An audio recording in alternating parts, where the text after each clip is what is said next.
Guys, welcome back to YouTube channel मस्त Marathi couple.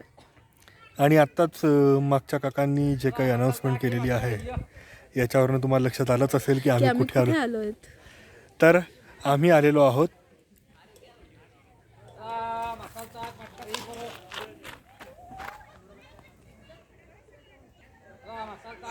आहोत सिंहगडावरती. तर आज आम्ही सिंहगड फिरणार आहोत आणि बघूयात की इथे आपल्याला आणखीन काय काय इतिहासाची रिलेटेड गोष्टी बघायला मिळतात, कुठल्या कुठल्या गोष्टींचे अवशेष जे आहेत इथे ते आपल्याला पाहायला मिळतात. सिंहगडाच्या रिलेटेड जी काही गोष्ट आहे तर ती तर सगळ्यांना माहिती आहेच, कारण की आत्ताच एक नामांकित हिंदी पिक्चरसुद्धा येऊन गेला तानाजी. त्यामध्ये सगळी जी गोष्ट आहे तर ती विस्तृतपणे सांगितलेली आहेत. तर मग आता त्याच प्रसंगाच्या रिलेटेड जे काही गोष्टी आपल्याला इथे बघायला मिळतात तर ते आपण सगळे एक्सप्लोअर करण्याचा आज प्रयत्न करूयात. आणि हो, सिंहगडावरती आल्यानंतर जी काही एक विशिष्ट आता ओळख झालेली आहे ती म्हणजे इथे वरती असलेल्या हॉटेल्समध्ये मिळणाऱ्या भाकरी, झुणका, ताक आणि जे काही आणखीन पदार्थ आहेत तर त्याबाबतची, तर आपण तेही खाण्याचा प्रयत्न करूयात. आणि सिंहगड आणि टेबल फॉर टू अशा दोन एकत्र व्लॉग करण्याचा आज आपण इथे प्रयत्न करूयात. चला तर मग जाऊयात आपण पुढे.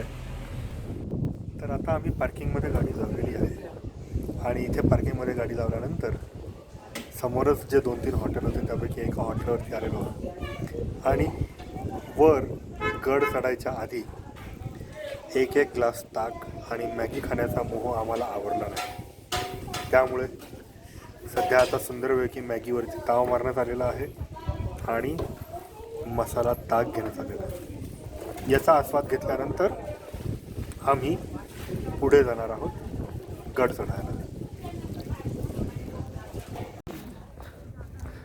पुण्यामध्ये सगळे निर्बंध उठल्यानंतर आज 4-5 दिवसच आहे आणि आपण सांगू शकतो की पहिलाच विकेंड आहे. त्यामुळे तुम्ही बघू शकता की ॲज युज्युअल एक्सपेक्टेड जे होतं की सिटी भरपूर अशी 4 व्हीलर्सच्या पार्किंगची गर्दी आणि 2 व्हीलरवरती सुद्धा गर्दी चांगलीच दिसते. हा तर झाला फक्त आता पार्किंगचा नजारा. बघूयात आता वरती गेल्यानंतर किती लोक आहेत ते.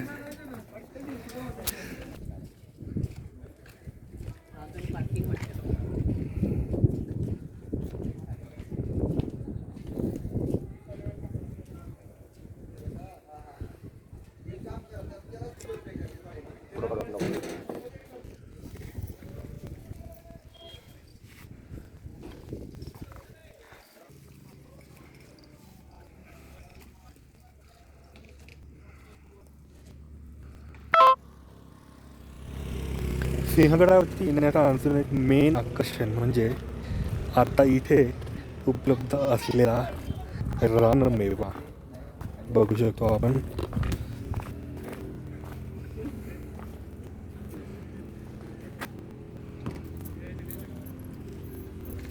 कसं दिलं काकू? 20 रुपये. कुठली वाटी?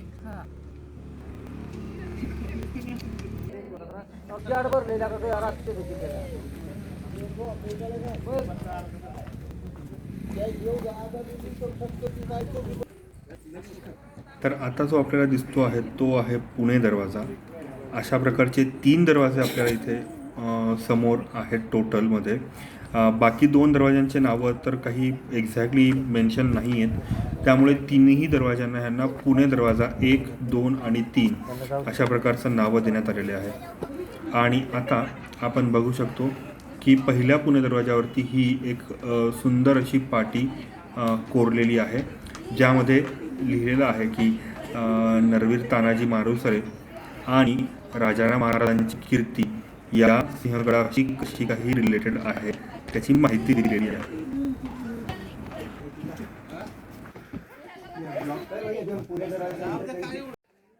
तर आपल्या सगळ्यांना तर माहितीच आहे की सिंहगडाचं जे भौगोलिकदृष्ट्या महत्त्व होतं हे किती जास्त होतं.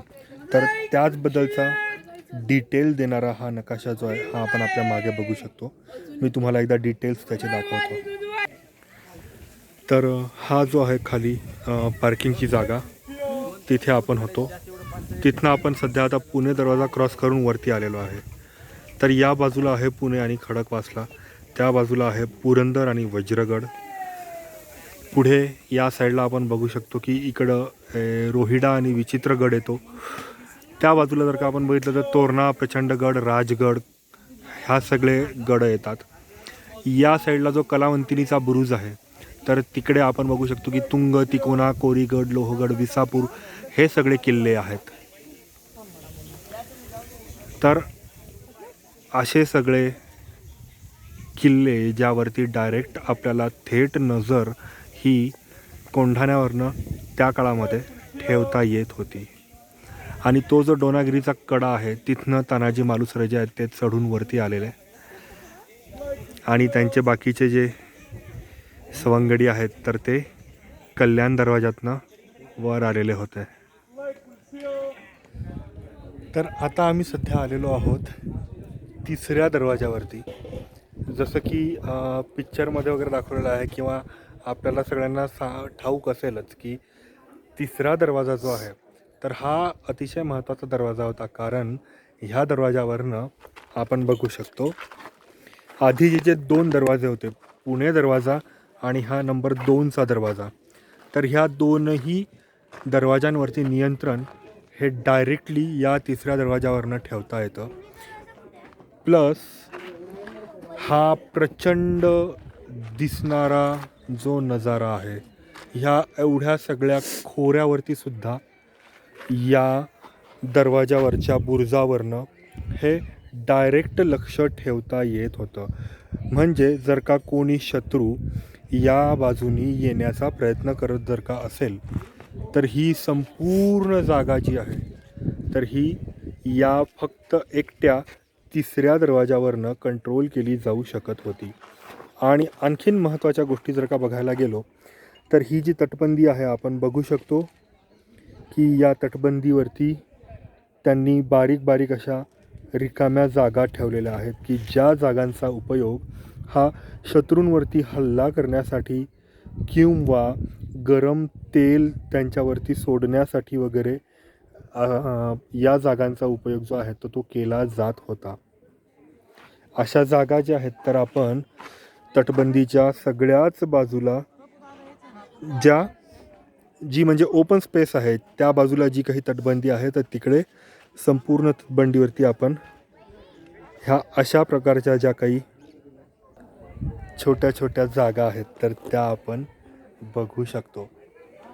आणि अशा प्रकारे हा संपूर्ण तटबंदी किंवा या पश्चिम बाजूचा जो काही परिसर आहे तर तो संपूर्ण परिसर हा या एकट्या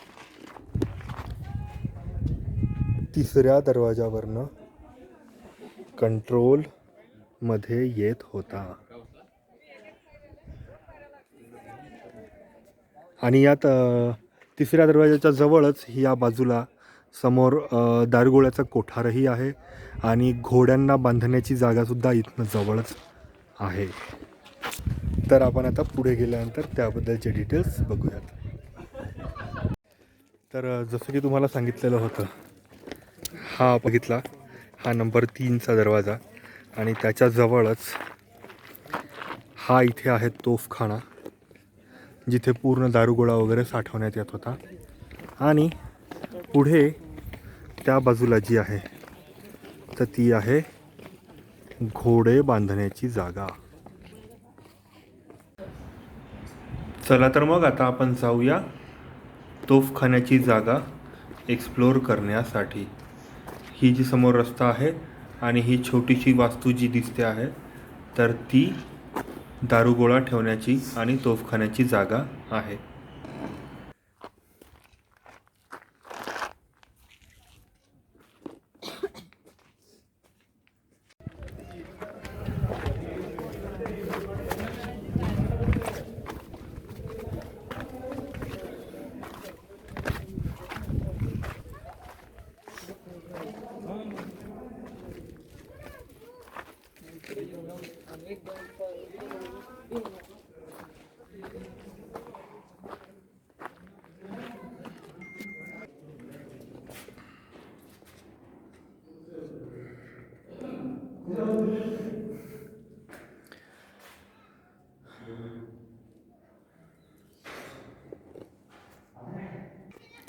तर ही जी जागा आहे तर याला घोड्याची पागा असं नाव देण्यात आलेलं आहे. पण बाहेर एक बोर्ड लिहिलेला आहे की ज्यावरती असं लिहिलं आहे की या जागेची उंची बघ घोडे बांधण्यात येत असतील असं तर वाटत नाही. त्यामुळे हा एखादा कुंड वगैरे असावा. कदाचित हे घोडे बांधण्यात येत नव्हते. बट आता देव जाणे काय आहे, पण जागा अतिशय सुंदर आहे.